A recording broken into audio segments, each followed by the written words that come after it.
Hello, my name is Chris and my camera does not work because I left my battery in Alberta, so this video will not be in 4K. Sorry for that. This is the 2020 Lexus UX Hybrid and the UX stands for Urban Crossover. Lexus claims this seats 5 people, but only if you hate 3 of them. This is a subcompact luxury crossover. This tester has the F Sport 2 package and costs $8,900 plus tax by itself. Here are a few items you get with it. Really nice New Lux F Sport seats, awesome F Sport steering wheel, heads-up display, active sound control, 8-way power adjustable and passenger seats, navigation, wireless charging, etc. On the outside, it looks good and the build quality is excellent. And this vehicle goes for $51,000 plus tax, equipped as is.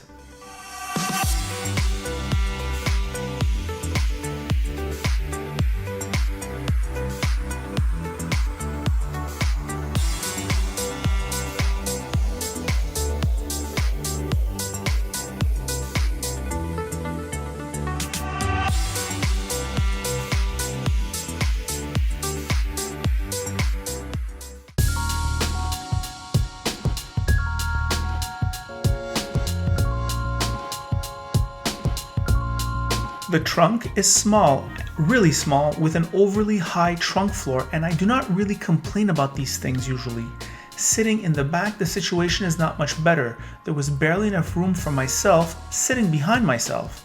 So this is really a car for a single person or a couple who have both worked hard, saved, and done well in life. In front, things are really comfortable with an exception of tight legroom. The steering wheel is a joy to hold. Incredible, really. The general quality of the materials is really top-notch, and that is important because despite Lexus having a reliability that towers above the competition, it now competes on par with the best of the competition in all the other luxury departments. The softly sprung suspension feels quality, and the UX is quiet on the road, and this in itself is a luxury feature.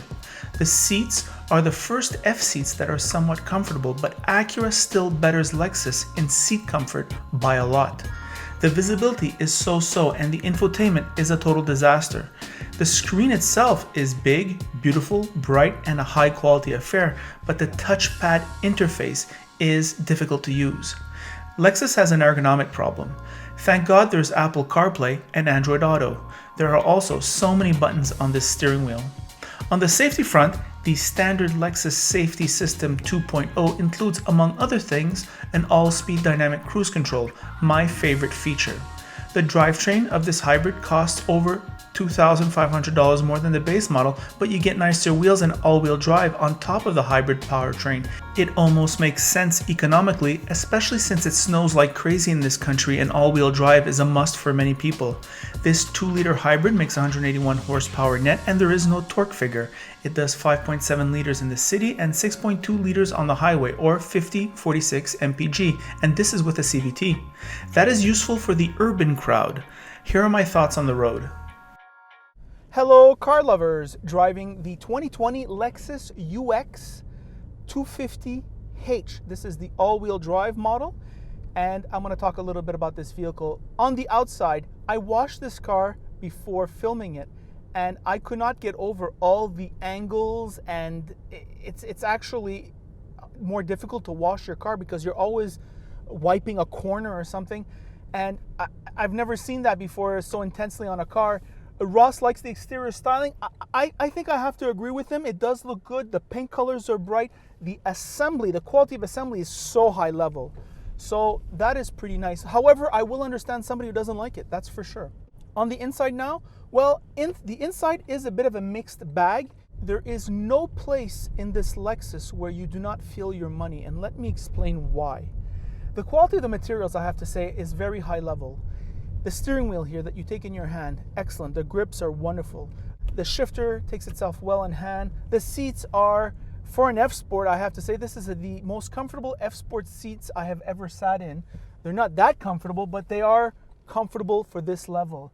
The leather quality is awesome. These seats are cooled and heated. I have the cooled feature on right now.